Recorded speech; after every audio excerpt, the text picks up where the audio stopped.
Greetings, greetings from Earth.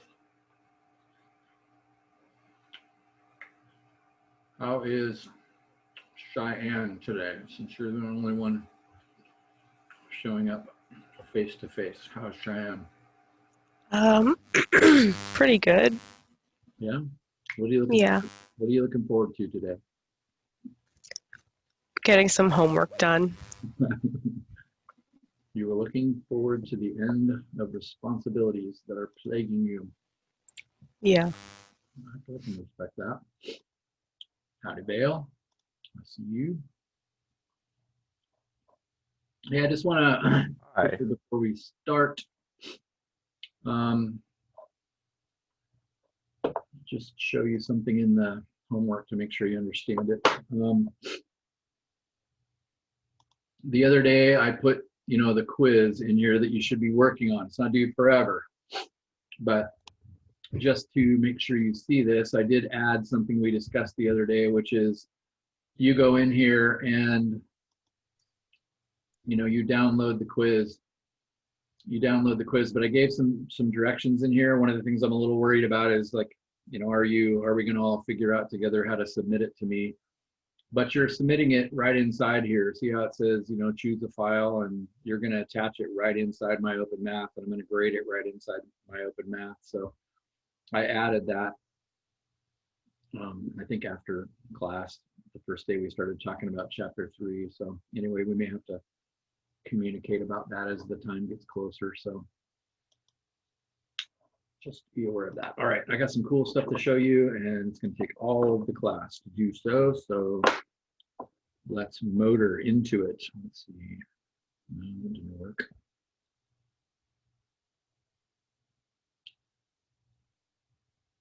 So today we break into the concept of a shortcut or taking a derivative. I've turned my screen sideways, which I think is going to make it a little bit easier for you to see and for me to squeeze lots of cool stuff onto the same page. And so let's jump right in the interest of time. So 3.3 is pertaining to a sweet, I said in the last class, badass, but this is a sweet shortcut, and it is a powerful shortcut, power rule. And so this is really awesome. And let's dive in. So in order for you to see this shortcut, I don't want to just tell you what it is. I want you to discover it for yourself. So let's see if I can get you to discover it for yourself. I want as many people to see this on their own as possible. So let's try this.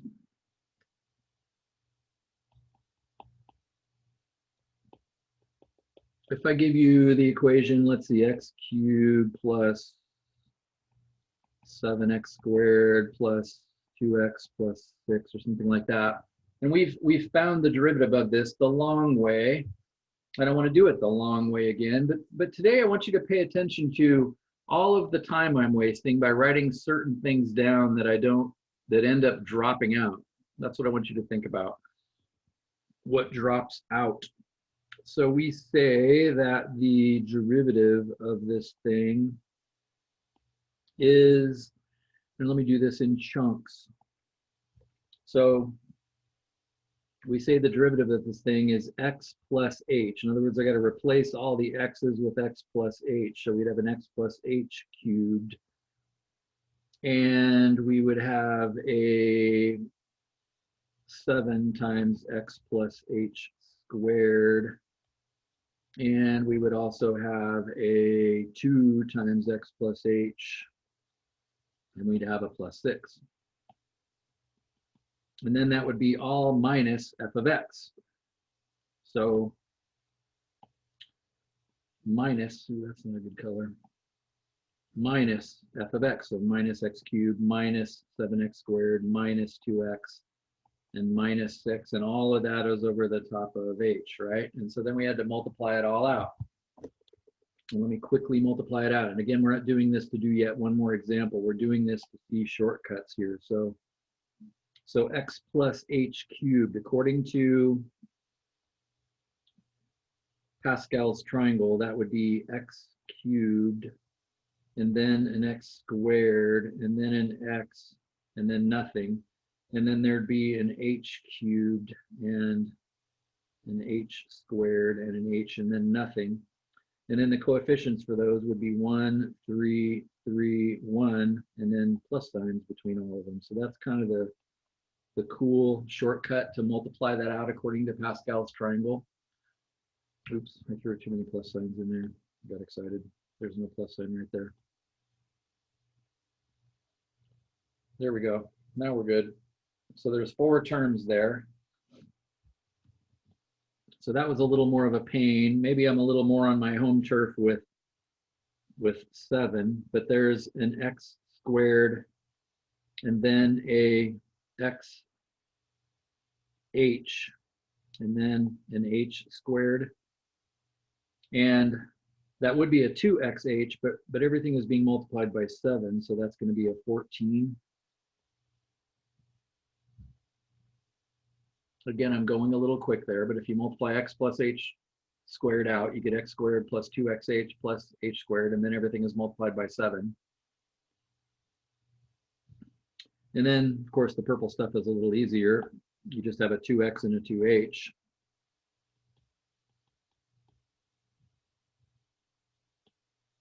And I'll do all this last bit in just one color and say, then there's a plus 6, and then there's a minus x cubed, and a minus 7x squared, and a minus 2x, and a minus 6. Woo, just squoze it all in there. Barely squoze it all in there.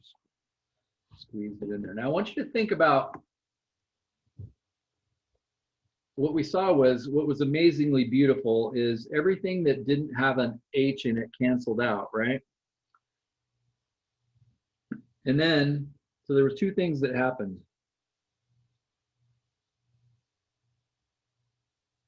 Let's do this in black, like.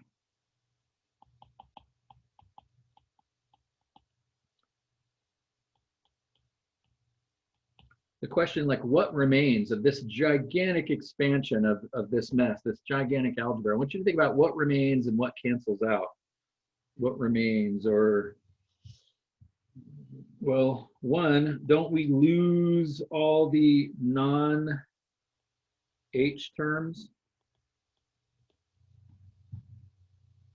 So let's just watch that happening. In other words, there's an x cubed, there's an x cubed, plus x cubed minus x cubed.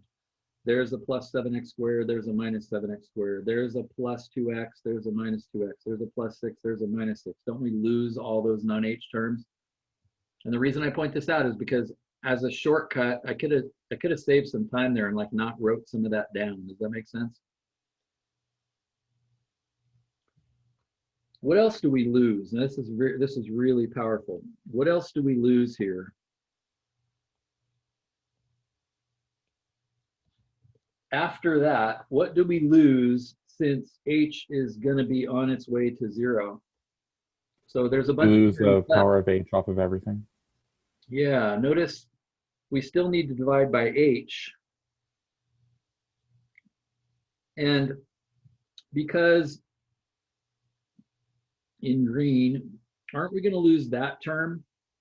3x squared, 3xh squared is going to be divided by h, and then it'll become 3xh. But then when h goes to 0, won't that term drop out? And then won't we lose this h cubed term, because h cubed divided by h is h squared, and then when h goes to 0, it drops out too?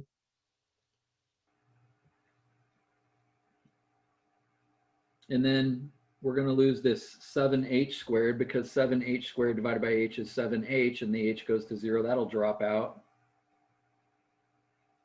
But does it make sense the rest of the terms are actually still there? So let's see, let's highlight those in, I don't know, that light blue color, I guess. Like this term remains. This term remains. Why does it remain? Somebody put that into words. Why does that term not sort of get filtered out in this process?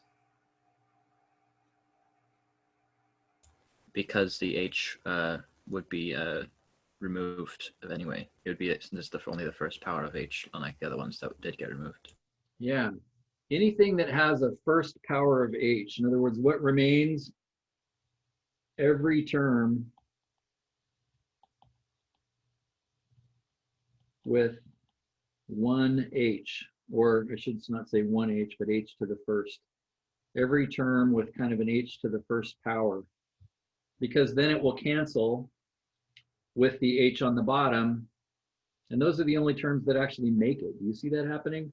So this 14h right here, 14xh, those h's will cancel and will be 14x. This 2h only has one h in it. Those are the only terms. Like we could, if we're in a rush here, if we're in a hurry, or if we want to look for a shortcut, how many terms were in that thing? Let me count them up. 1, 2, 3, 4, 5, 6, 7, 8, 9, 10, 11, 12, 13, 14.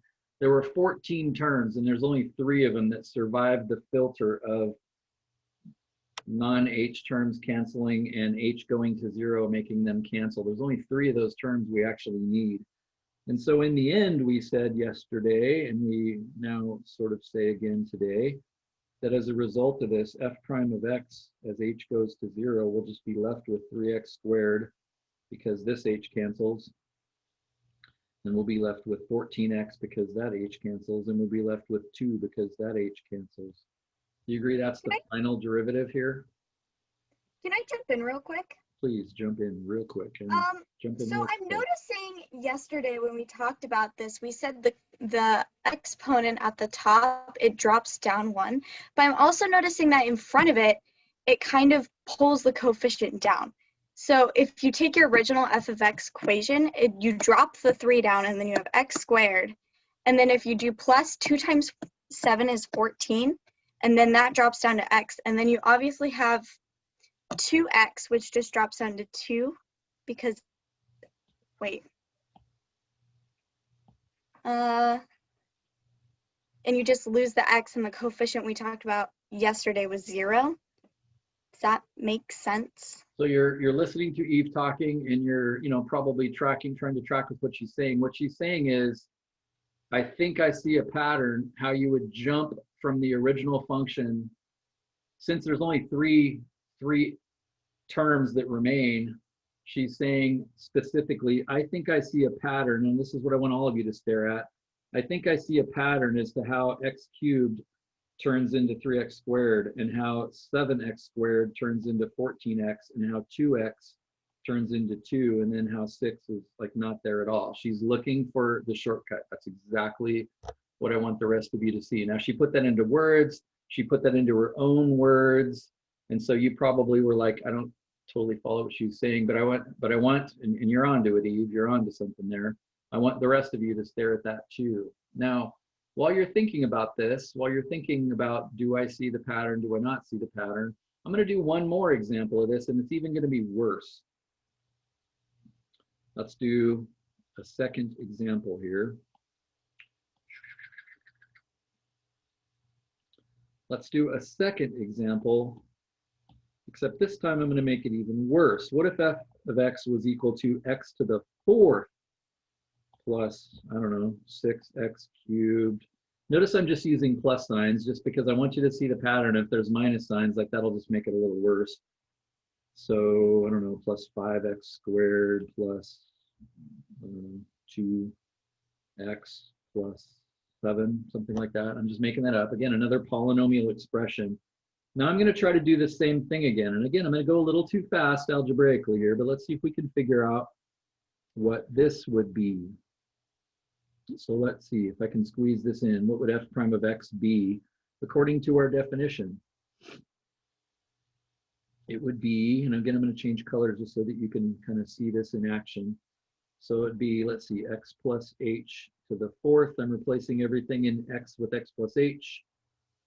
And then it would be plus 6 times x plus h to the 3rd plus red plus 5 times x plus h squared plus purple 2 times x plus h, and I think I'll change colors again, plus 7. And then it would just be, and because I'm out of room, I'm just gonna switch and say minus f of x. Like I'm not gonna write all of that, because remember, we're looking for a shortcut. I'm trying to write less stuff down. And of course, that's all over the top of h. And so now let's expand that out. And this is going to be a disaster, expand it out. But what I want you to pay close attention to is how many terms remain, what are they, and is there some way we could just quickly go to this answer? Because the last one had 14 terms, and this one's even going to be worse. So let's see if we can get x plus h to the fourth. Well, by pattern, x plus h to the fourth would be x to the fourth, and then x to the third, and then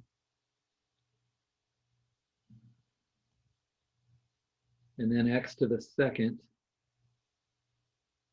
and then x and then nothing, and then there'd be an h to the fourth, and then an h to the third, and then an h to the second, and then an h and then nothing. And my coefficients in Pascal's triangle would be 1, 4, 6, 4, 1. 1, 4, 6, ooh, that's a small 6, 4, 1. And I apologize, I'm writing so small. It's just I want to be able to try to get as much of this on one line as possible so you can see it. So there's a plus sign between each one of these. So there's the x plus h to the fourth expanded out. And again, you might need to spend some of your own time and kind of go back algebraically and you know, make sure that you can actually do that. Make sure you agree with that. Why can't I move you?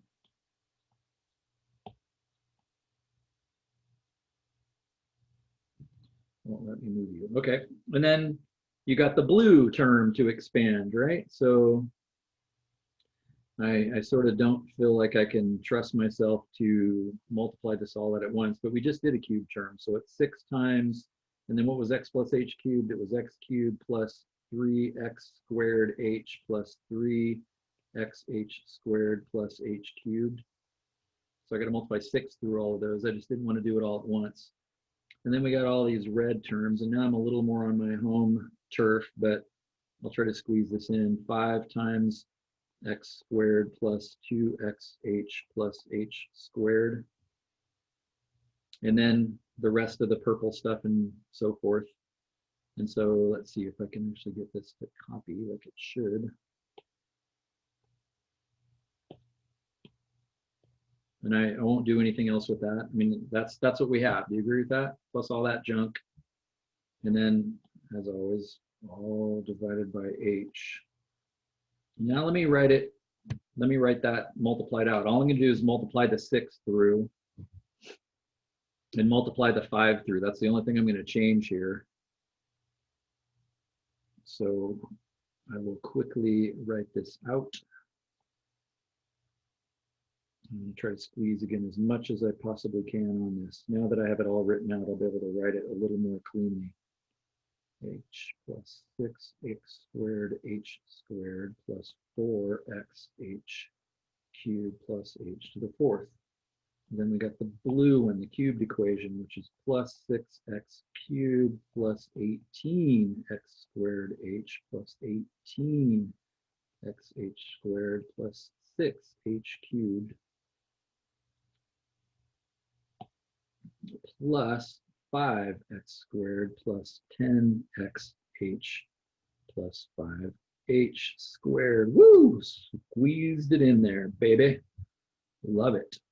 And then the rest of that junk. No, actually, I need to rewrite that. Forget that. I'm just going to switch to black and say, then there's also a plus 2x plus 2h. And then a plus 7, and then minus all of the f of x terms.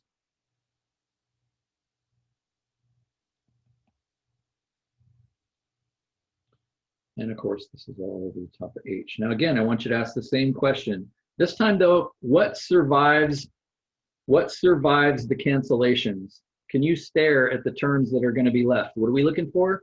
The only terms that remain that don't cancel out are which terms again? Somebody tell us.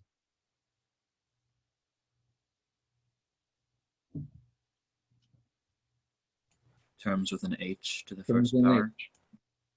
Terms with an h. So instead of canceling the other ones out, I'm just going to circle them. Would you agree, or square them? Did you agree that one survives when I divide by h?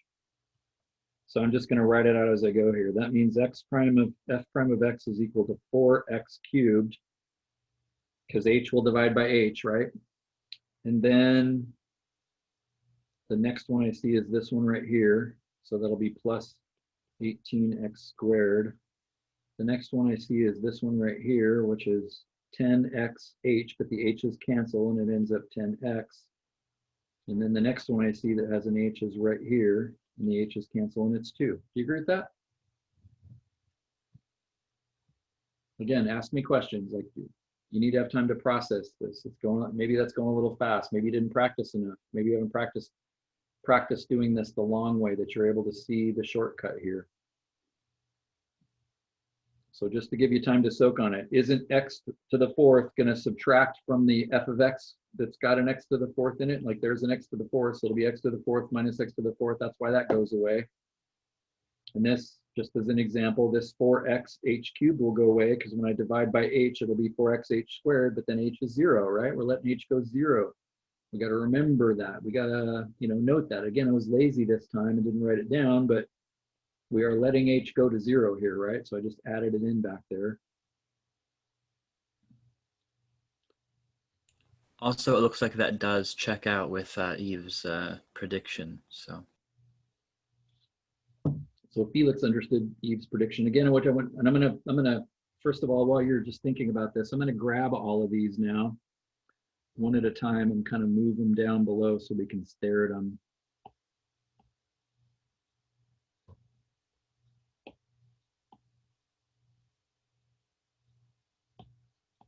So there was our original problem, and then here was our derivative.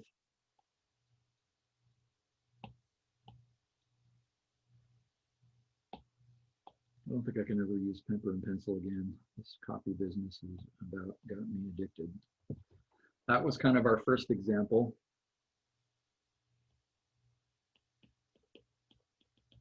Again, what I want you to stare at without all the noise is, what do you do to go from there to there and skip all this business? That's what you're thinking about right now.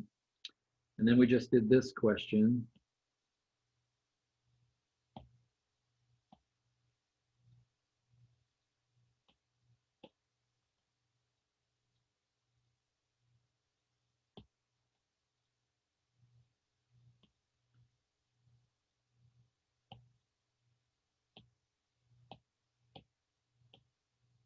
And this was our solution.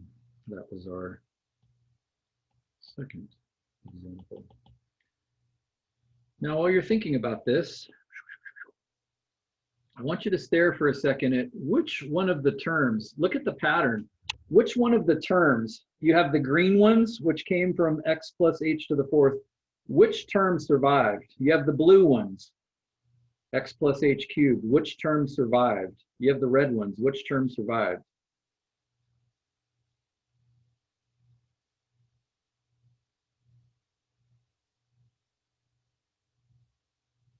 You understand what I'm asking? Maybe I ask you to read my mind. The second one in each group. Dominic, that's exactly what I was asking for. It's the second one in every single time. The second one in is the one that only had one H in it. Does that make sense? So the question is, where did the second one come from? That's kind of the issue. If all I really need is the second term of each one of these, the question is, where did it come from? There's kind of two ways to see this pattern. You might just see it, which I think is actually what Eve did. I think she just saw it.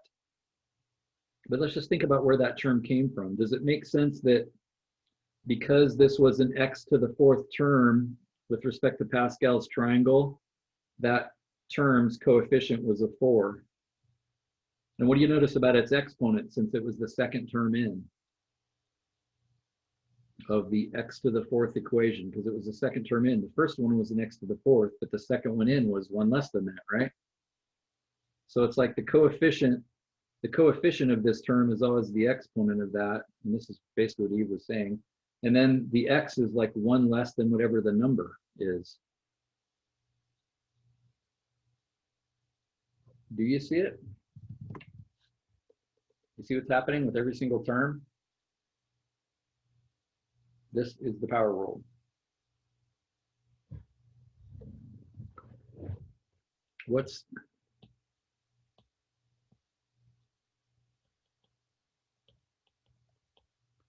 What's the shortcut to move from f of x straight to f prime of x, the derivative or the slope formula? What's the shortcut to move there that means we don't even have to write all this stuff out anymore? We just have to concentrate on the terms that are going to survive. Well, nx to the n minus 1. yeah, do you see what's happening here? Like if I just look at that term becomes this term. What's happening there? Well, notice it was x cubed and now it's x squared. See how it's dropping a degree? And a few of you mentioned this over the last couple of days. It's dropping a degree. Where does the 18 seem to come from? Put a 1 in front of the x to the 4th on your f of x equation. Yeah, that might help if you think of that up there. But you see what's happening every time? Like, where's this 10 coming from down here? I see that it went from x squared to x to the 1st, but where's the 10 coming from? Just 5 times 2, the coefficient and the exponent. Yeah, it's a coefficient and the exponent multiplied together. Do you see it? Let's do a quick example. Let's see if we can like get the answer. So if I say f of x equals, let's just do a cubed equation, like 3x cubed minus 7x squared plus 8x minus 9. Could you write out immediately what the derivative of that is based on the power rule? Notice it's called the power rule because what you got to pay attention is the powers. Take a stab at that. If you think you see the pattern, try it out real quick, and then let's talk about it a little bit more. And maybe you don't see it at all yet. That's totally fine if you don't. Would can I say it? Yeah. Would it be 9x squared minus 14x plus 8? What do some of the rest of you think about what you've said? That's what I got too. Dale's thumbs up. I agree. Thumbs up. Yeah, I agree. Exactly right. What's happening here? This 3 gets multiplied by that 3 so that it becomes 9, and then whatever the power was, it decreases by 1. This 2 gets multiplied by the 7. It just kind of comes along for the ride. Did you notice when we multiplied this out back here? See how there was like a 6 sitting out front right there? And so the second term in had a 3 because this was an x to the cube, but then the 6 just kind of like gets multiplied into it. Isn't that what happened? Like you can actually see it in what happened in the previous work. But in terms of just a mindless shortcut, if I take 2 times 7, it's negative 14. And then I decrease the squared by 1. Again, you typically don't write the 1 there, but you can if you want to. Now, what about the 8? This is interesting. Well, isn't that still a 1? It's x to the 1. 1 times 8 is 8. And then that'd be x to, well, I decrease it by 1. 1 minus 1 is now 0. But what's x to the 0?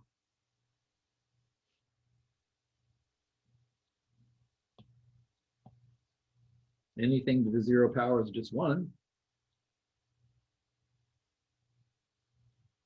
Now think about this for a second. This is amazing. Like that's the right answer. He was right. And many of you are agreeing with her. That's exactly right. That's the power rule. And you should have a chill going down your spine like right now, like, wow, we had this crazy process we had to go through to find a derivative. It was y minus y over x minus x. It's just a big process. But because math is beautiful, because it's very patternistic, like we just figured out a way to dial down all the noise and all the stuff that disappeared and actually come up with a shortcut to this that's just beautiful and powerful. I want you to think about something really quick. What if I gave you the equation y equals 5x minus 7? Don't you know this? Don't you know? You recognize that, hey, that's a line. What's interesting about a line is no matter where you are, the slope doesn't change, right? So we don't talk about that in calculus, but you know what the slope of that is. What's the slope of that? 5. Isn't it just 5? Now you just memorized that, right? Like some teacher told you, hey, the number in front of the x is the slope. But notice the power rule works there. Think about that. Like, isn't this x to the 1? And 1 times 5 is 5. And then this becomes x to the 0, which is just 1. And so it's 5. So you were just told that number was the slope before and you went, okay.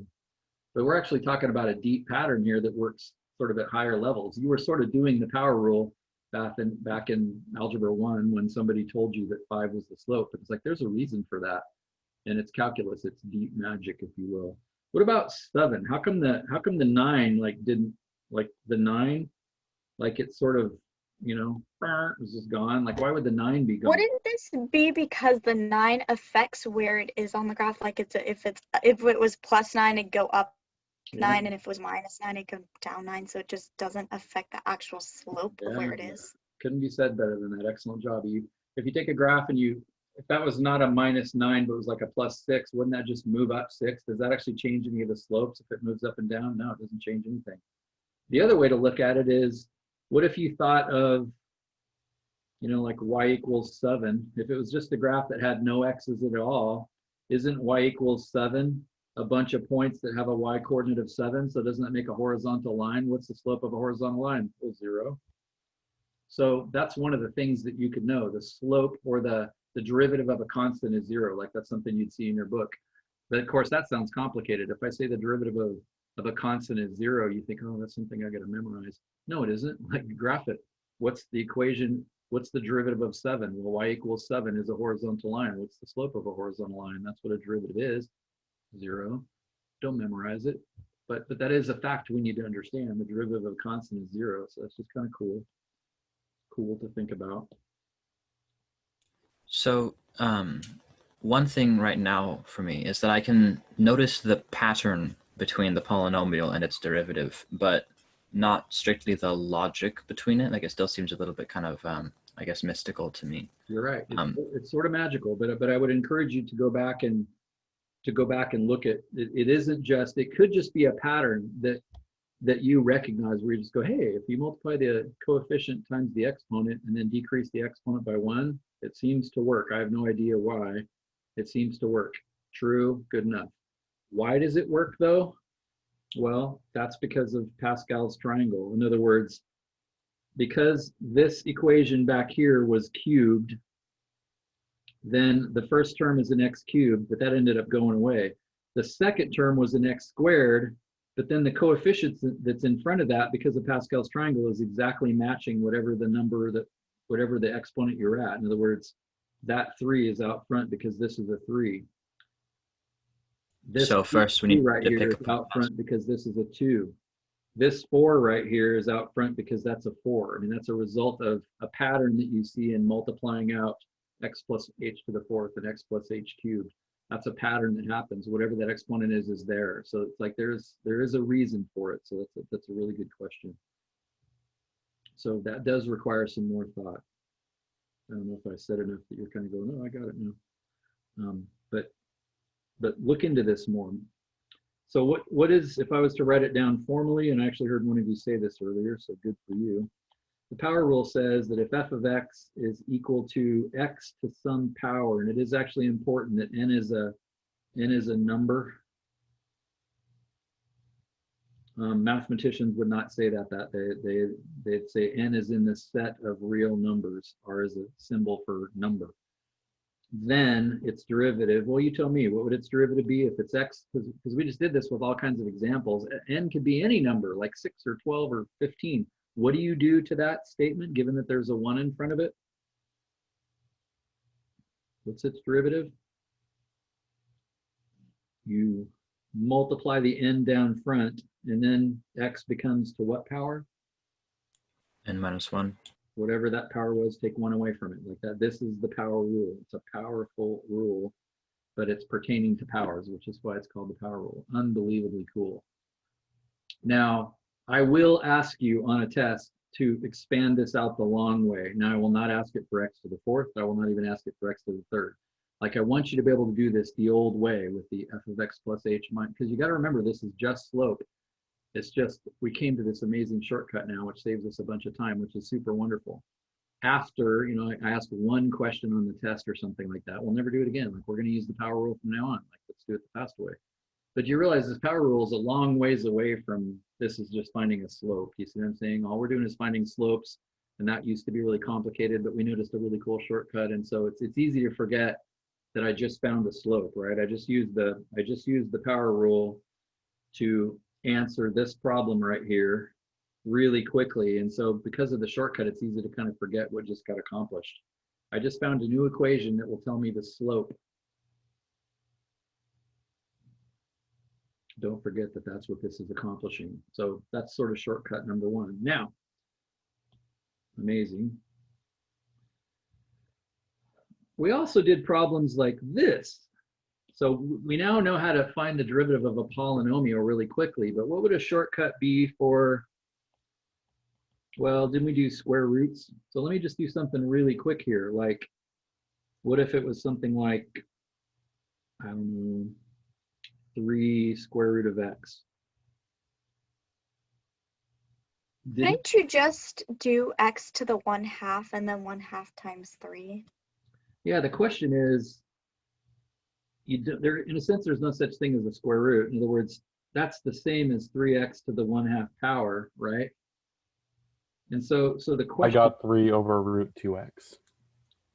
the question would be, yeah, does it still work? Like, notice this exponent, that's, you don't think of a square root as also being an exponent or a power, it's just an exponent that's 1/2. And so the question would be, I wonder if f prime of x would be equal to 1/2 times 3, which is 1.5. And then according to the power rule, what would their exponent be? 3 to what? What do I do to the 1/2?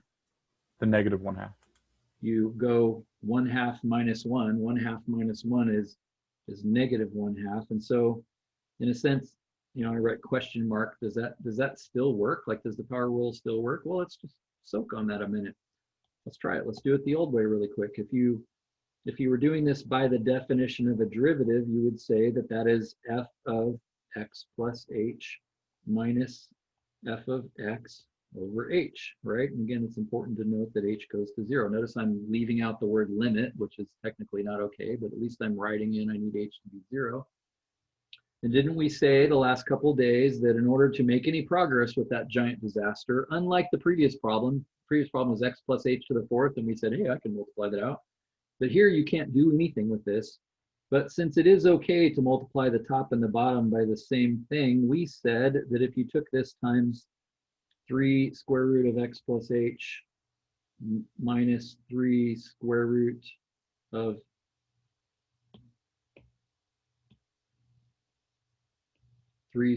x top and bottom. What am I doing wrong? Some of you are having alarms going off in your mind. What am I doing wrong on purpose? It needs to be plus. negative. Yeah, this doesn't do any good unless you change the sign of it. That's the conjugate. So this cool, brilliant trick that somebody made up, if you multiply the top and the bottom by that, which is again crazy, who thinks of these things, beautiful things happen. And so let's see, 3 times 3 times the square root of x plus h times the square root of x plus h, that'd be 9 times, well, the x plus h comes out from under the square root. And then when you take 3 times the square root of x plus h times 3 times the square root of x, you got an ugly disaster. But what beautiful thing happens when you do the next step, which is negative 3 times square root of x times 3 times the square root of x plus h? What amazing thing happens? They cancel out. They drop out. That's why this is so brilliant. And so then all you really have then is the last one, which is negative 3 times positive 3, and then square root of x times the square root of x. So that's what you'd have on top. And then you got all this gobbledygook on the bottom, right?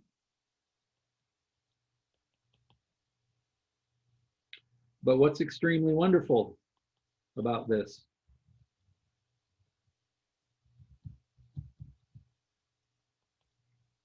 Well, isn't this 9x plus 9h? And then what do you notice? Oh my God, 9x minus 9x is gone. And so that whole top is just 9h. And then what is glorious and beautiful about that is the fact that, look, there's an h on the top and an h on the bottom, just like the polynomial we did, the 2 polynomial examples, like all the terms that don't have an h go away. Miraculously. They go away. Now those cancel, which means now we can say, as we have done before, that now h can be 0 finally. And so if h is 0, that goes away. And so you just end up with 9 over 3 square root of x plus 3 square root of x, which is 6 square root of x. Oops, x, 3. Which is 3 over 2 square root of x. Great. What's your thoughts? It works. Yeah, it works. Isn't that the same as 3 over 2, but that's x to the 1/2. And if you wanted to, you can move the x to the 1/2 up top, but you have to change the sign of it. Wow. So the power rule even works. Like, so we thought those were two different problems. We thought, oh, we did polynomials and now let's do radical functions, but radical functions are also just powers. They're just fractional powers, and it actually still works. That's pretty awesome. So we just got rid of two ugly hassles. Like, in a sense, now we don't have to, multiply by the conjugate and all this stuff. It's like, wow, the power rule solves both of those problems. That is rad. That is so cool. Should have chills running down your spine. I've taught this 20 times and I have them running down my spine right now. Wow, that's amazing. Super cool. So I mean, even if we don't use this for like the test or whatever, we can still check it in like 2 seconds, which is nice. nice. I love what you just said, Felix. On the test, I will ask you, at least in the beginning, to do these a little bit long-handed, not a ton, but a little bit. But at least you can check your work. I'd love to see things like, here's the right answer because I used the power rule, but somehow I'm doing something wrong. And, I love that. My algebra is horrible. Exactly. My algebra is horrible. I'm an idiot. Whatever you want to say on your test. But it's like, at least you know the right answer. I mean, that's really cool, isn't it? Oh my God. Power rule still works. Ah! How long after did it take for them to figure this out? That's Doing a it good question. long-handed. We haven't had a chance to talk about kind of the history of this, and I don't have time to talk about it right now, but it's like, that must have been amazing to be the first person to discover this kind of stuff.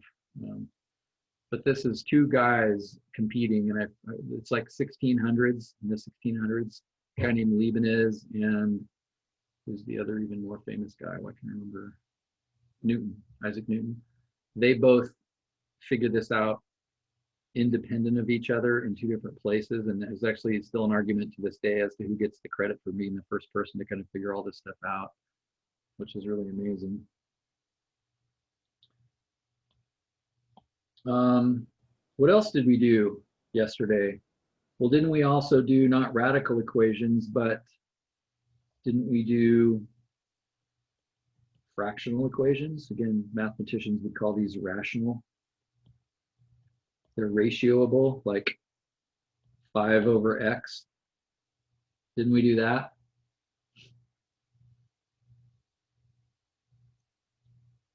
So again, quickly, didn't we say that f prime of x then would be 5 over x plus h minus 5 over x, because it'd be f of x plus h minus f of x all over the top of h. And then we said the only way we're going to, the only thing we can do to clean this up. So first it was multiply x plus h to the 4th out. Second, it was multiply by the conjugate. And here we said, let's get rid of these fractions. So we said, hey, there's a 5 divided by x, so I'll multiply top and bottom by x.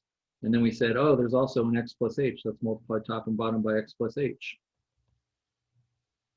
And so again, to go a little quickly here, when I multiply all of this times this term, because of distributive law, that minus sign, the x plus h's will cancel, leaving a 5x behind.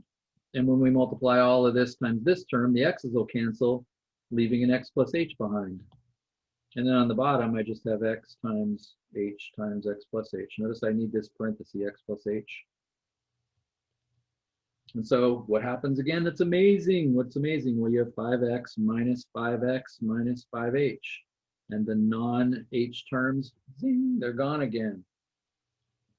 And now this h cancels with this h. And now h can be 0.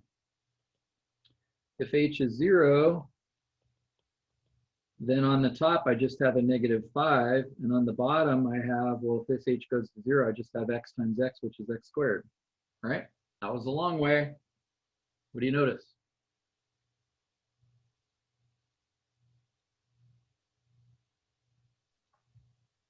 The power rule works. The power rule works. Why does the power rule work? Maybe you don't see this.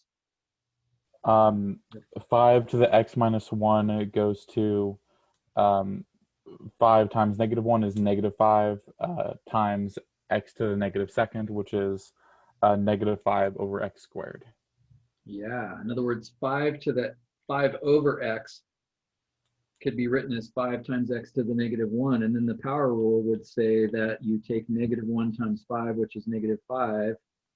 And then you subtract 1 from negative 1. Now you gotta be a little careful because you're subtracting negatives and so forth. Negative 1 minus 1 is actually negative 2. Isn't that exactly the answer we just got? So actually every problem that we did leading up to this is the power rule. And now you can do them all just with an amazing shortcut. Any power works. The power can be a nice whole number, like x to the third, or the power can be an ugly fraction, like x to the 1/2, or the power can even be a negative number. The power works for any power. Wow, that is mind-blowingly awesome. It works for any quotient, right? Not necessarily for like x to the x or anything. That's all. That needs the chain rule. We're gonna get to that. How in the world do you even know that? Have you taken this before? Like you just used the word chain rule. You should know that right now. Just quickly, where did that come from? Took calculus in high school. Didn't sink in enough for me to actually skip it in college. Yep, perfectly well said. You're actually sort of lucky because to get this stuff, taking it twice. I mean, nobody has the time and the money. If you survive this class with a B or a C, and you got the heck out of there, and now you go program computers, and you never need to take derivatives like this. Great, good for you. But for almost anybody, to take it twice is really the only shot you have at really deeply getting this, unless you're just naturally really sharp or really good at math. I would say I got it, mostly A's even through college in math, but until I started teaching this and was sort of forced to go back over it and make sense of it, I'd say I didn't really get it very well. I didn't know I didn't get it very well, but now I get it so deeply that it's because I had to go back over it again, if you will. So maybe that gives you a little encouragement if you're like, who's this Vail kid? How come he's so smart? He always knows all the answers. It's like, I'm glad you said that. Maybe he is.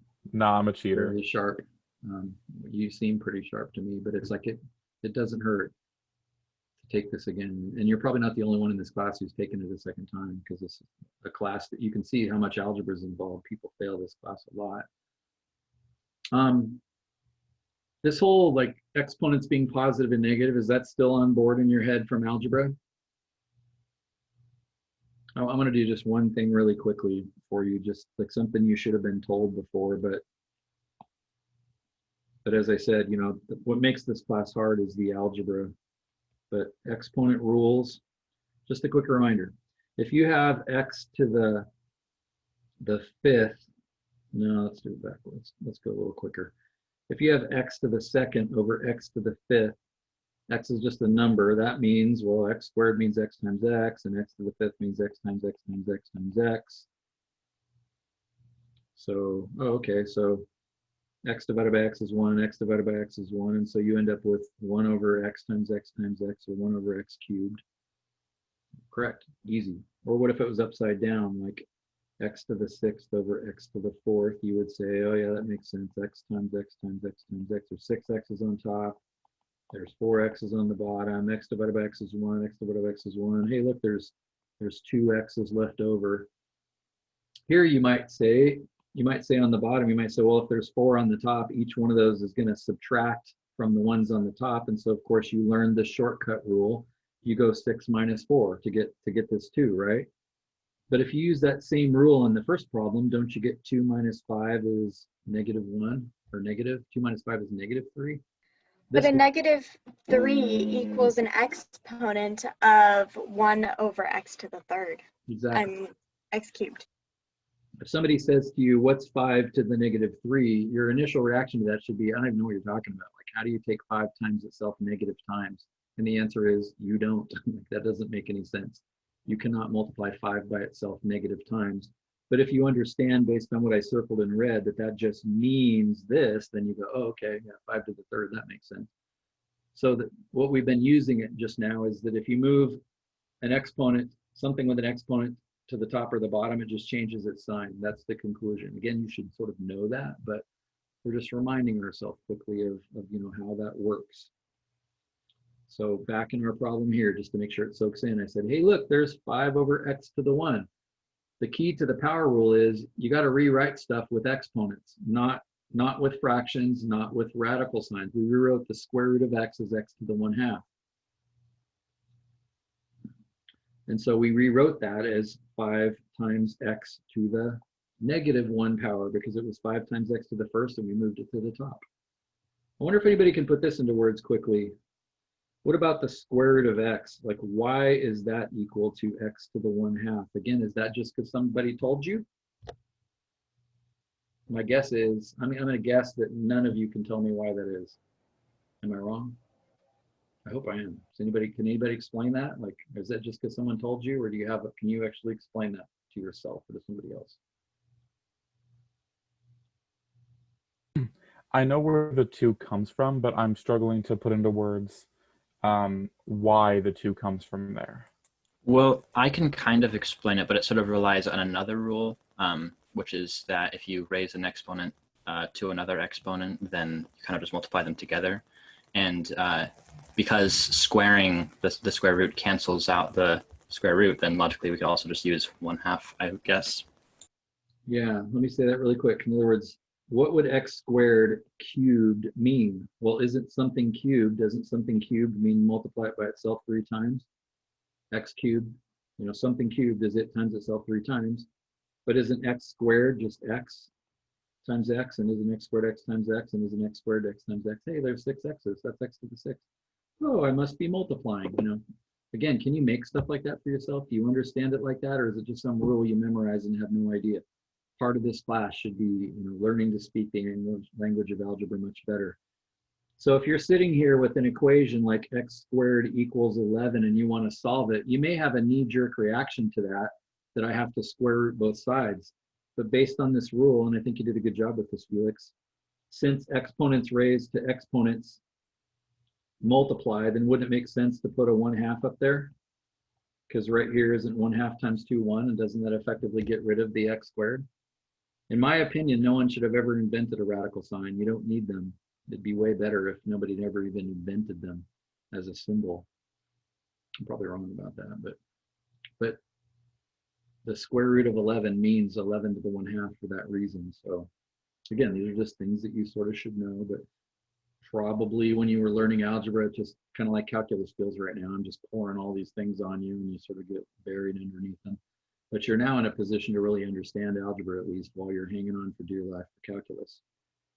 Now let's do a few examples of, like, the power rule is just crazy awesome is what this comes down to. So let's just do a few examples of some things you can do with this. Like, for instance, what if you had something like, I don't know, 8x to the 3rd plus 4x squared minus 12x plus 6 all over the top of, say, 2x. So you were actually really happy until I threw that 2x down there. But you notice, like, you got a big division problem now. Well, you don't have to have a division problem. Can't you just actually, well, there's 4 terms up there, right? Isn't every one of them divided by 2x? So isn't 8x cubed divided by 2x just 4x squared? 6 is not divisible by 2x. True. But the point is I have to divide every one of them, don't I? And you're right, Vale sees a problem coming. We'll tackle that when we get there. What's 4x squared divided by 2x? 4 divided by 2 is 2. X squared divided by x, I'm subtracting the exponents, that becomes x. What about 12x divided by 2x? What's that? You tell me, put it into words. 6. 6. X divided by x is 1, 12 divided by 2 is 6. Now we run into a problem. What's 6 divided by 2x? 3 over x. 3 over x, right? But how do we want to write 3 over x if we want to do the power rule? Not 3 over x, but what? 3 to x to the -1. 3x to the -1. Notice now it's just a bunch of terms with powers. Sweet. Now you can do the power rule. Like, you couldn't do it before. Like, you got to mess with it a little bit, but you can actually write lots of weird expressions as a bunch of plus signs. Derivatives love plus signs. That's kind of what it comes down to. So now that we kind of messed with it a little bit, isn't it really easy to use the power rule? So 2 times 4 is 8. X to the 2nd becomes x to the 1st.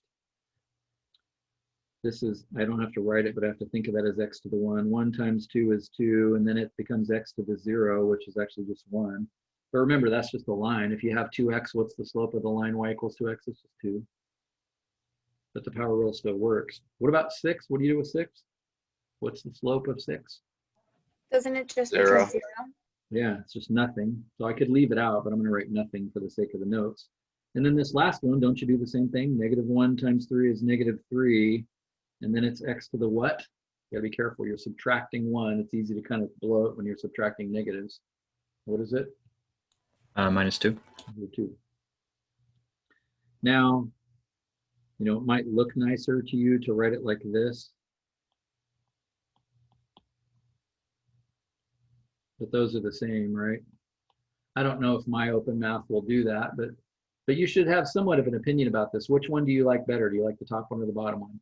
If you say the top one, it's because you don't like fractions. That's me, I don't like fractions. If you say the bottom one, it's because you don't like negative exponents because they look weird. They're both true. If I'm left to myself, I'm just leaving, I'm done. Like, why rewrite it? As far as I'm concerned on tests, leave it at the top one, you're done. I mean, you probably wouldn't write the 0 in there, but you're done. But if somebody asks you to write it without negative exponents or something, then you should be able to do that, right? So I feel like I like the ordering of having things like arranged by their exponent.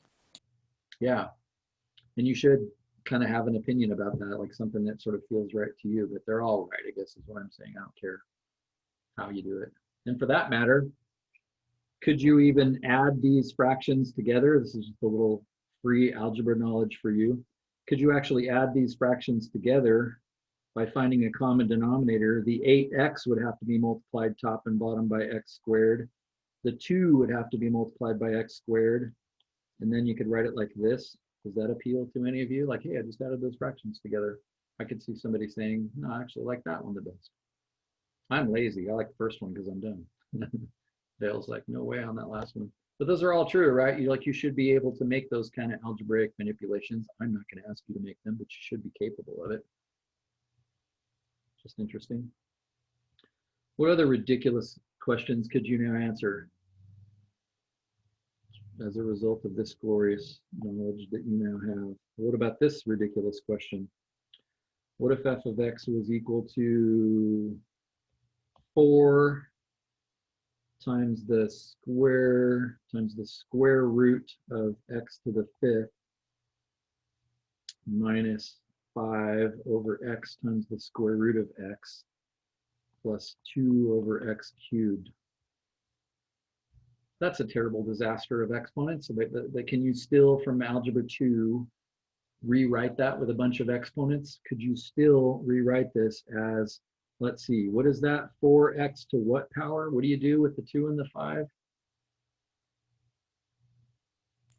5/2. Yeah, you could easily mix that up if it's just memorization. Is that 2/5 or 5/2? It's 5/2. I'm not going to elaborate on that right now. And then what about this x square root of x?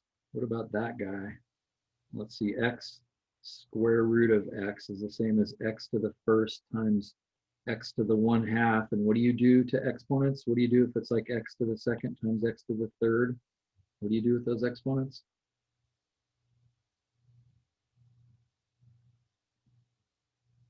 Somebody remind us, what do you do? You add them. So it's x to the 3/2.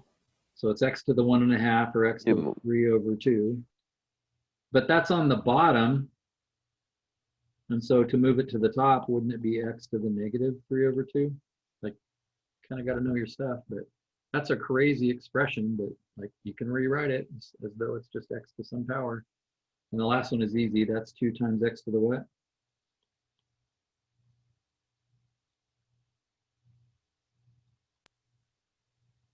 Come on, somebody. To the -3. Thank you. To the -3. And so now it's in a form where you can, take its derivative really easy because of the power rule. So you can say 5/2 gets multiplied by 4. That'd be 20/2, which is just 10. And what happens to 5/2 when you take 1 away from it? Again, you should be good enough to do this in your head. 5/2 minus 1. That'd be 5/2 minus 2/2, which is 3/2, right? And negative 3 halves times 5. That'd be negative times the negative is positive 15 halves. And again, you should be able to do this in your head. What's negative 3 halves minus 1? It's negative 3 halves minus 2 halves. Oh, that's negative 5 halves. You should be able to do that in your head. And then the last term, negative 3 times 2 would be negative 6. I subtract 1 from negative 3, and that takes it down to negative 4. Like, can you appreciate that? Like, if I was to do the definition of a derivative, f of x plus h minus f of x over h, like that would not be fun. That would be a long ways from fun. That would be terrifying. But with the power rule, you know, boom, we're done. That's just crazy. That's just really cool.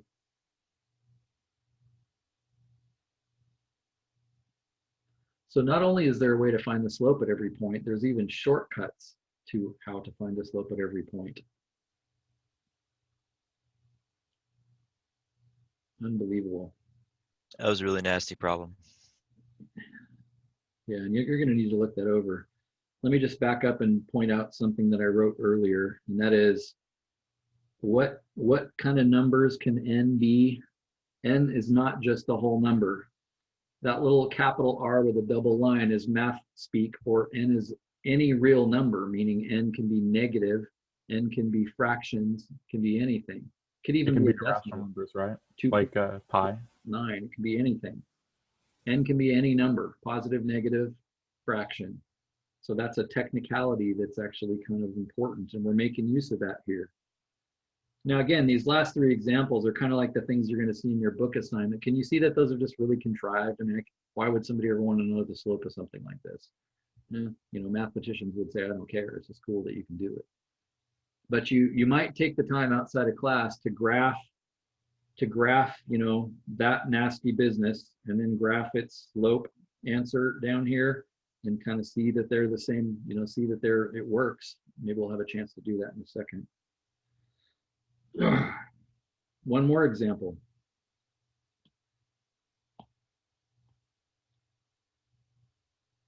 What if f of x was equal to, I don't know, something like 3x minus 2, but that was squared.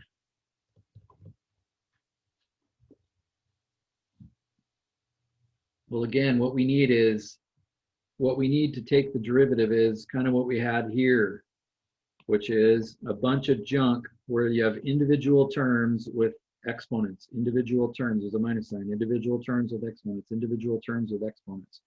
We know that works for sure. So, you know, you might wonder, for instance, if this was a 12, like, uh-oh, that's not good. I got to multiply 3x minus 2 times to the 12th power. I got to multiply it out. And so is there some way to do this without multiplying it out? And the answer is, well, maybe. But at least for now, like, couldn't you multiply that out? Like, couldn't you take 3x minus 2 and 3x minus 2, and you know that's 9x squared minus 12x plus 4, right? Maybe you have to slow down a little bit to figure that out. But if you take 3x minus 2 times 3x minus 2 and FOIL it out or distribute it out, you get this, and now it's again in a form where, oh, I can take the derivative now. It's really easy. So its derivative would be 2 times 9 is 18. X to the second goes down to x to the 1. The derivative of negative 12x is negative 12, and the 4 has no effect. The derivative of a constant is nothing. And so there's its derivative. So, you know, maybe there's some way to do this without having to multiply 3x minus 2 out. But if there is, we don't know what it is right now. And we can certainly at least rely on this. So it's like these are examples of kind of what you're going to see in your assignment. You're just practicing using this rule, if you will. This might be a dumb question, but why can't you, just from the beginning, why wouldn't you be able to take the 2 down and then multiply the whole thing out by 2 and then to the power of 1? Yeah, like, you know, like your initial question might be, you know, can this 2 come down front? And so now this is 3x minus 2 to the 1, you know, for instance. Well, notice that's not the same as that. That'd be 6x minus 4. And the answer is not 6x minus 4, so it's a little more complicated than that. And we will be able to do that later on. But the simple answer is, what we've learned today is derivatives love plus signs, can you do all the pieces individually, but they don't like multiplication signs and exponents and so forth. Like this isn't like just the universal rule that works for every problem. There is messes that we got to work on. So I wish that were quite that simple, but it actually isn't. So that's an excellent question, an excellent observation. So we'll play with those messes a little bit more details later on. At least what I did here works for sure. Does that make sense? Even if it's a waste of time, even if there is some other faster way to do it, at least if I can rewrite this with a bunch of plus signs like we did here, at least I can get the answer right. That's cool.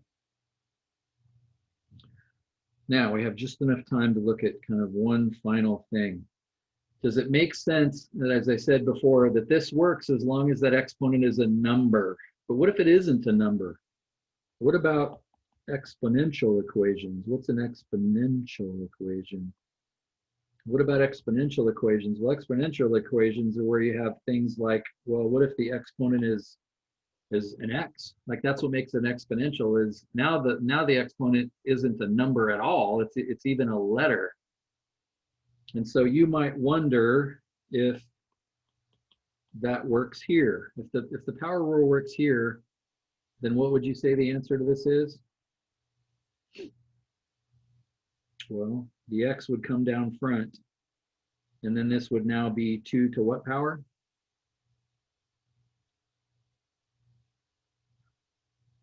Come on, time's wasted. X minus 1. Yeah, take 1 away. Like, again, it's question mark because it's like, does that work here too? And of course, if it does, that'd be great, right? Because it's like, oh my God, it works all the time, works everywhere. Well, let's answer that question. Except for let's start with, so it's very important you understand this question mark. Like, I'm not saying that's true yet. Maybe it is, maybe it isn't. We're just kind of wondering, I wonder if that works, right? Let's start with this exponent, if you will, like where the base, remember E is not a letter, it's a number, 2.718. Don't forget that E is just a number, 2.718. It's pretty close to that number. And let's do this using, well, what we always have to do. To be sure, don't we have to say that f prime of x is equal to, well, f of x plus h minus f of x over h as h goes to 0. The limit of it is h goes to 0. Like that's for sure true. Do you agree with that? So we're just kind of checking. And perhaps you understand the rules. We just reminded ourselves that you add exponents. And so since x plus h is actually added, does that make sense? I could split it back apart into e to the x and e to the h. Isn't that true? That's what it was before we added it together. And then the rest of that stuff remains, which of course looks like, what are you doing? Why are you doing this? Where are you going with this? Well, notice because of this minus sign, both of these terms have an e to the x in it, which means I could actually take that e to the x out front. And if I factor it out, what's left inside there? Like, how's your algebra skills? Think distributive law backwards. 1 times e to the h. Not 1 times, but think, what would you have to multiply this by?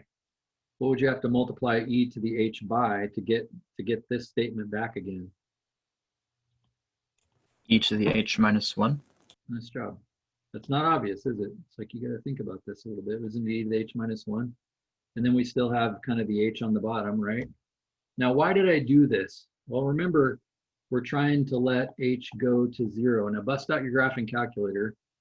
Really, f prime of x then is going to be equal to, well, we need to let h go to 0. And so I have the e to the x. Well, it doesn't have an h in it. Does that make sense? It doesn't have an h in it at all. But then what's left is this e to the h minus 1 over h. And so it's really this portion where h goes to 0 matters. And notice you can't let h be 0, just like always happens with calculus. What happens if you let h be 0?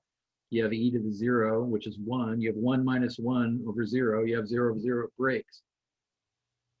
But this is again a limit statement. In other words, I'm interested in the limit of e to the h minus 1 over h as h goes to 0. I want you to bust out your calculator, since we don't know how to evaluate that limit, and that's why chapter 2 exists, this concept of a limit. What does your calculator say if you let h be, I don't know, like 0.1? What if you let h be 0.01? Or what if you let h be 0.001? Remember, it isn't hard to find a limit in your world. You have a calculator, so just plug 0.1 into that statement.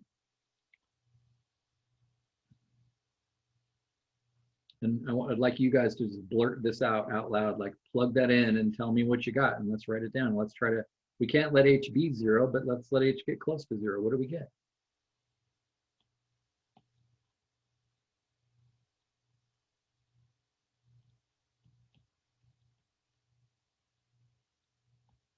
Would it be 1?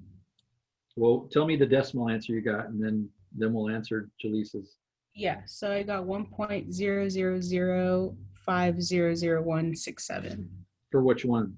Or 0.001. 001. So you said you got 1.00050 or something like that. Is that what you said? Yeah, so there's, after the 5, there's 2 more zeros, 167. I did it with an extra 0 and it crossed over 1, so I don't think it can be 1. And notice Jaleesa sort of cut to the chase, like why plug in 0.1 or 0.01 when, you know, you're trying to get as close as you can, right? So did anybody do 0.1 and 0.01?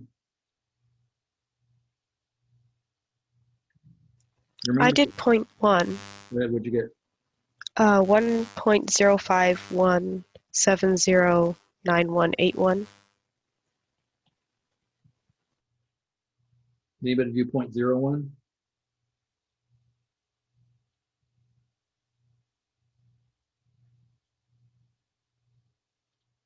I think it's like 1.005 and some change. I could see a person hypothesizing that the limit is on its way to 1, but remember, that's a hypothesis. We're not really sure.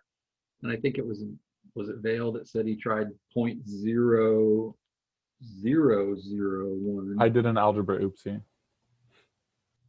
And then Yeah. you got something wrong, but you're I did 0001 What'd you get? and got 1.000500002. And I did the same thing, but with a negative 0001, and I got 0.99995. I love So I think it's going to 1. of his own will. It's like you don't just look on the high side of 0, you got to also look on the low side of 0. And so would you agree, without proving it or without being sure, it sort of looks like this is on its way to 1. What does that mean if we go back to this statement right here? What does that mean the derivative of e to the x is if this whole thing actually goes to 1? Well, I don't think it means anything until we can prove it algebraically. Yeah, we're sort of hypothesizing, we're guessing a little bit. And I think we're going to run out of time for me to prove that to you, but if you stay after class, I'll tell you something about that. This seems to indicate something ridiculous, which is that if f of x is e to the x, that its derivative is what?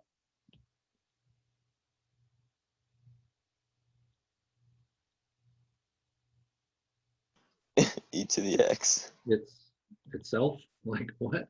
That can't be possibly true. Let's go see what Desmos has to say about this. So you're telling me that if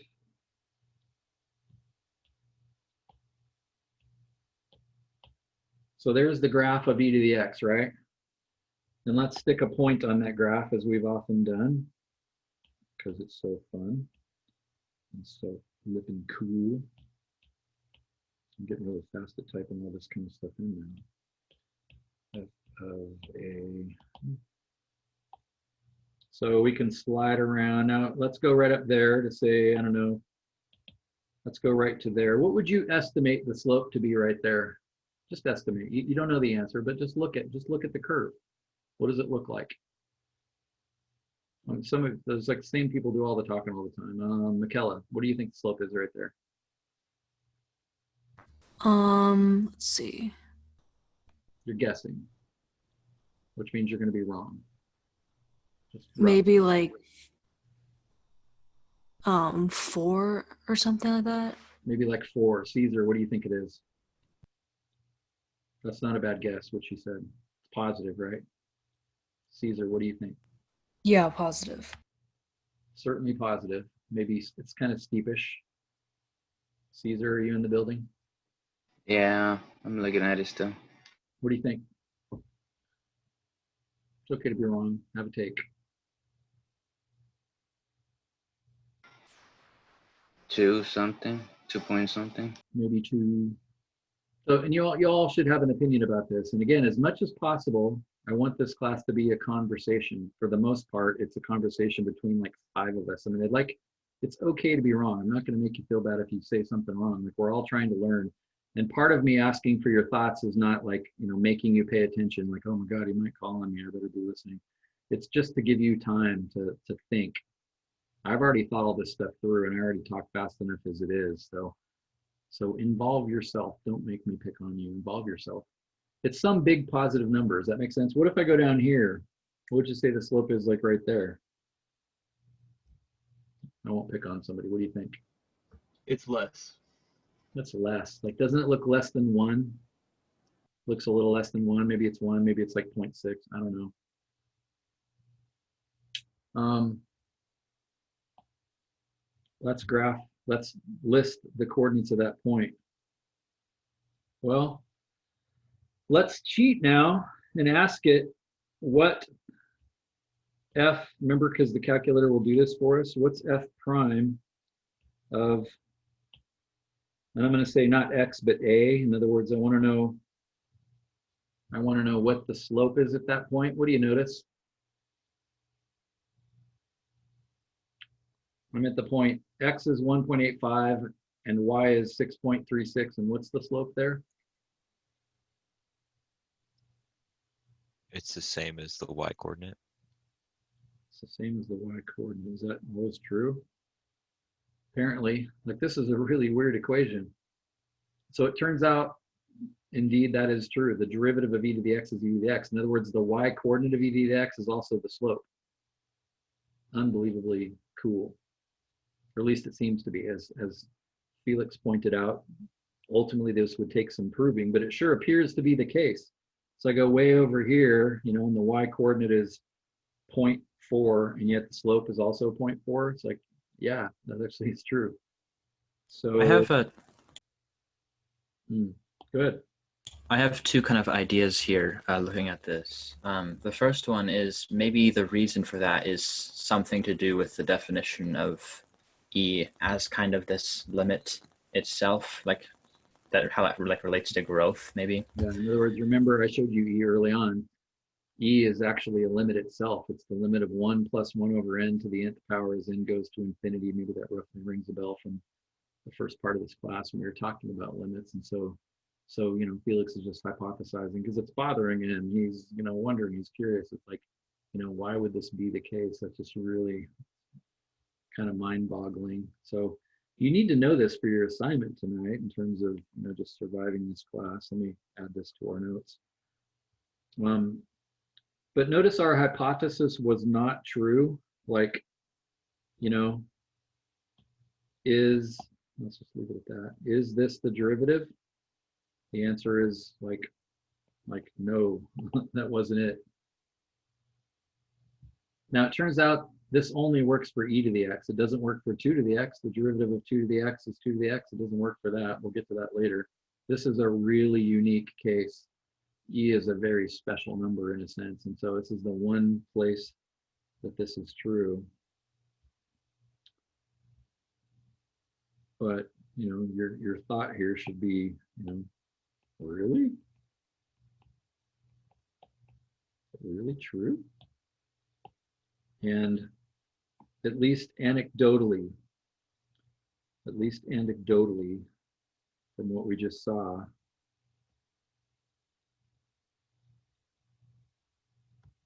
based on, there's the derivative, there's the y coordinate. Apparently the answer to that is yes. Again, the difference between a mathematician and an average person.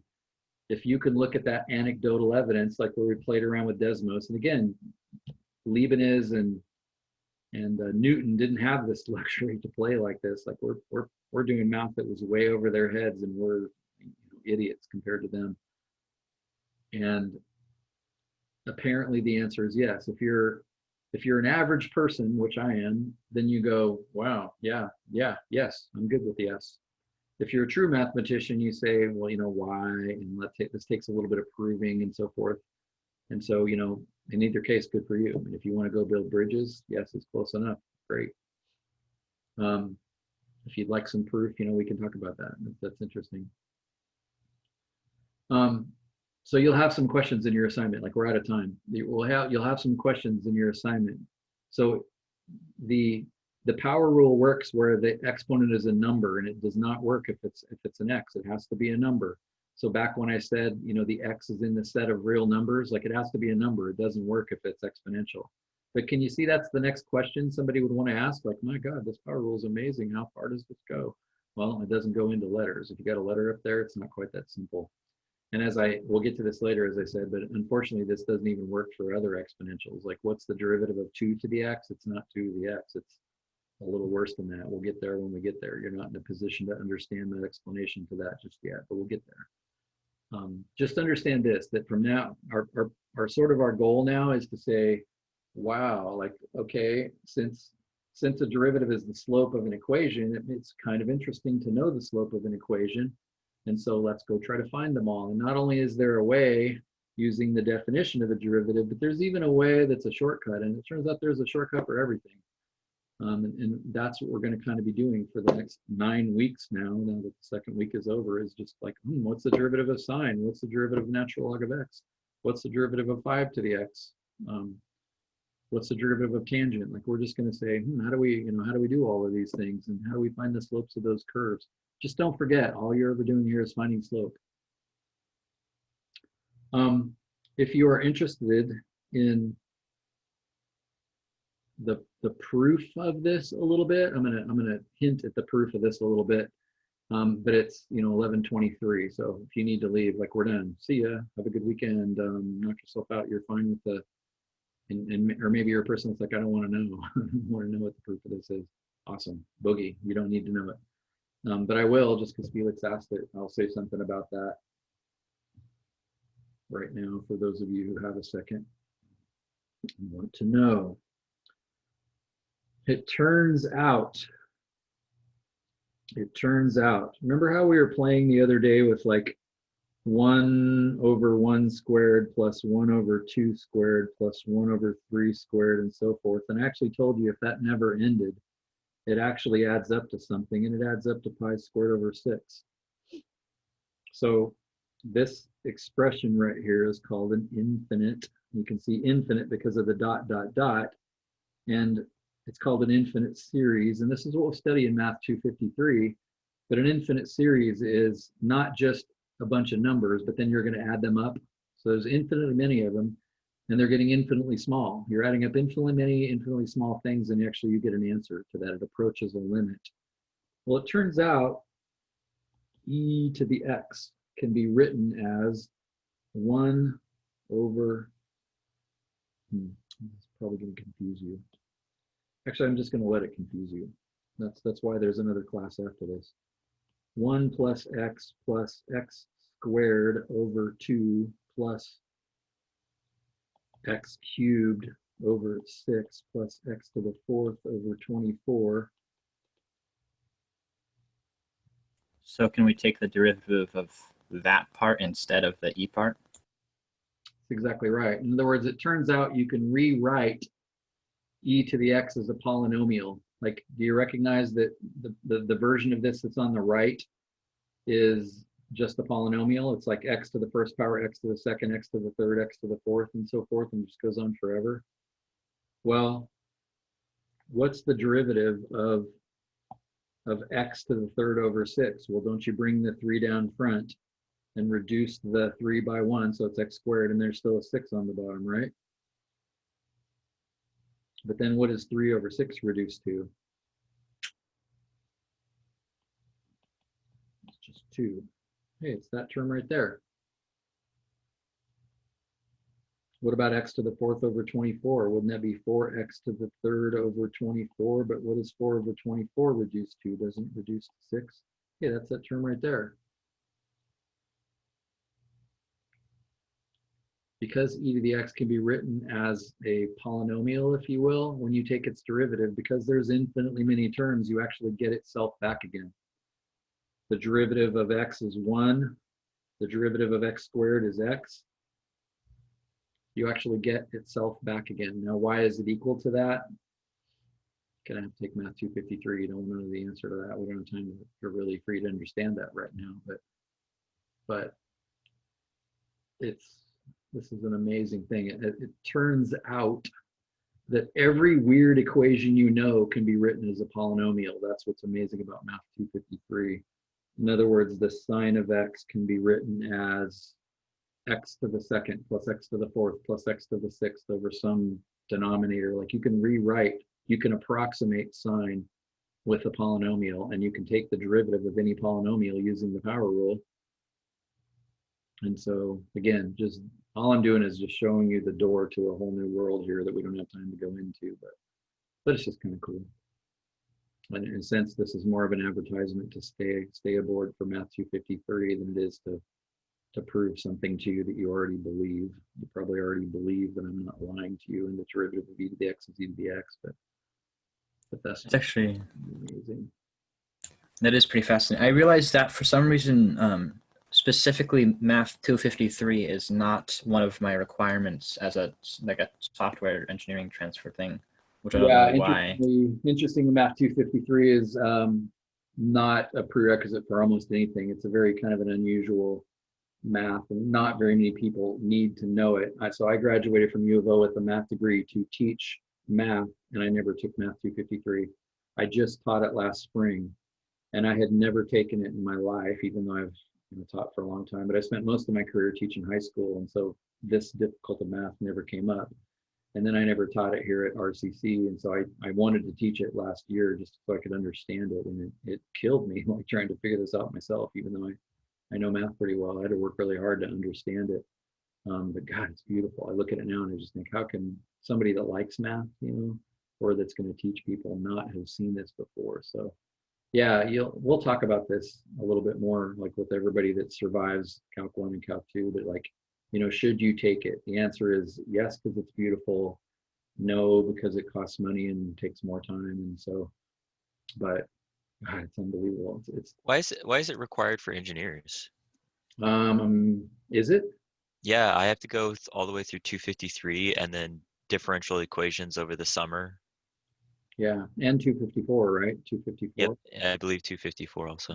I'm actually surprised. And I wonder if all engineering colleges require 253. My guess is it's some chunk of 253 that's required, but my gut reaction is, really? I'm kind of surprised it is. I totally understand why Calc 4 would be, but I don't have a good feel why Calc 3 would be. Technically, differential equations is a summer class, and it's really cool, and it's required and very well should be, because it's why I hope I get to teach that to you this summer. But it's the reason beams behave the way they do. Like if I have this sitting here and I put weight on it, the beam's going to bend down. I don't want to bend my pen and break it, but it's going to bend down under load, and it's like differential equations is all the math as to how you can predict how that's going to behave. So it's like that practical. Super practical. It's just, oh man, it's breathtakingly beautiful. And actually, there's this infinite series stuff I just showed you plays into what you're really going to need in Math 256. So technically, you need 253 to take 256, but you don't need very much of 253. And so we let people into 256, and they do just fine, having not taken 253. But your ability to kind of understand it. I'll just enjoy the ride, Doug.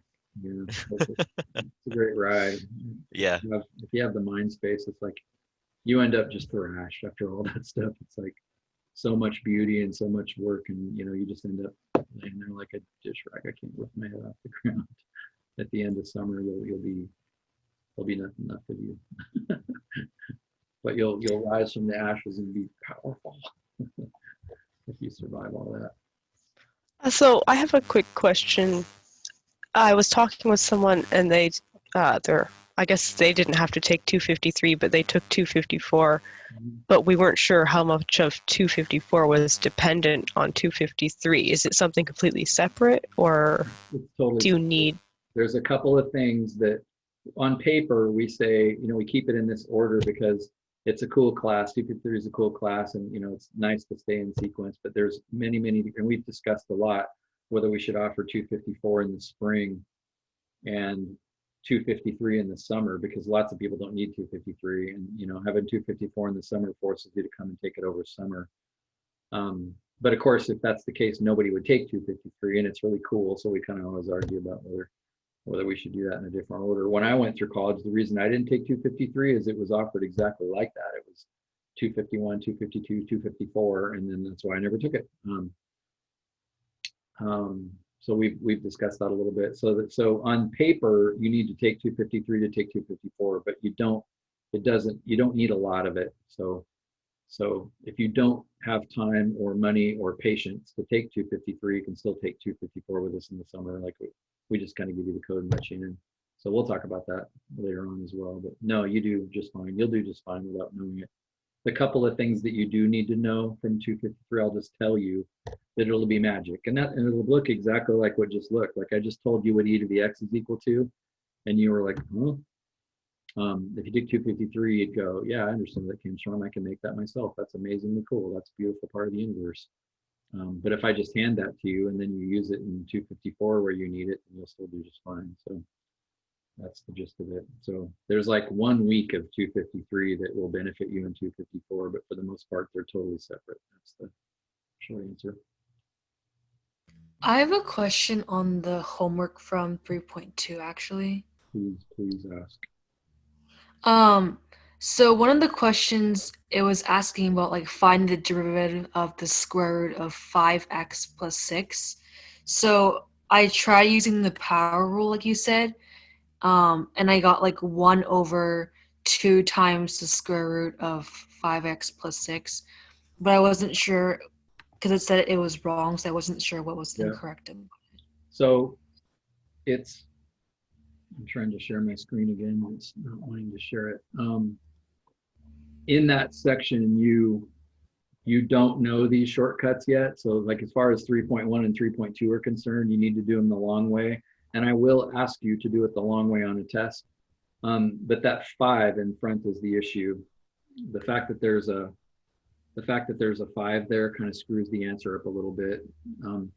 When you have a function inside of a function, so you have a square root, that's kind of the outer function, but then inside what's going on with the x, well, it's being multiplied by 5. The fact that it's being multiplied by 5 is why the power rule didn't work. If it was just not square root of 5x minus 6, but just the square root of x minus 6, it would have worked. But the 5 in there is a function inside of a function that makes it worse. And so we will get to the shortcut for that, but that's why that didn't work. So I would have to do like the x plus h. You want to. We're not going to do that very long in this class, but you want to not forget that that's what a derivative is. A derivative is f of x plus h minus f of x over h. It's just that we're finding shortcuts to the answer to not have to write all that out, but that doesn't mean that ever goes away. It's always in the background. That's always what we're doing. So we won't do that for the rest of the 9 weeks of this class. So, do it the long way for a couple of days and get that entrenched in your brain. And I will ask that on the test a little bit before this class, diverges into shortcuts the entire time. That's a fantastic. Okay. And then why does you said like the 5 kind of, if the 5 wasn't there, it'd be easier. Why is that? Because in a sense, x has 2 things happening to it. It's being square rooted, but it's also being multiplied by 5. It'd be kind of like, well, what if it said the square root of, and then it wasn't just an x, but what if it was the square root of, well, the natural logarithm of x? Does it make sense? 2 things are happening to x, and you got to deal with both of them. Yeah. That's the issue. And so it's the x is being multiplied by 5. Well, you got to do something with that 5. The x is being square rooted. You got to do something with the square root. you are correctly doing something with the square root, which is saying, oh, it's to the 1/2, and I'll bring the 1/2 down front and subtract. But you're ignoring the fact that it's something else is happening to the x. And you can probably appreciate if that wasn't just 5 times x, but it was the natural log of x, that you wouldn't just be able to ignore that. And it's like, it makes no difference. And so that's what's happening with the 5. And so we gotta figure out what to do with that. And there is a way to handle functions inside of functions. That's called the chain rule ultimately. And we'll talk about that in a couple of days. Next week, it'll be, I think it's part of next week's discussion pretty fast. So you'll learn how to handle that, but I don't want to pile all that on you right now. Okay. I don't want your brain overheating. All right. Yeah. Okay. Thank you. That's a great question. It's a great question. Yeah, thank you, Doug. Have a good day. Yeah. See you later, Jake. Anything else? Everybody okay? Okay. Good luck this weekend. See you guys on Monday.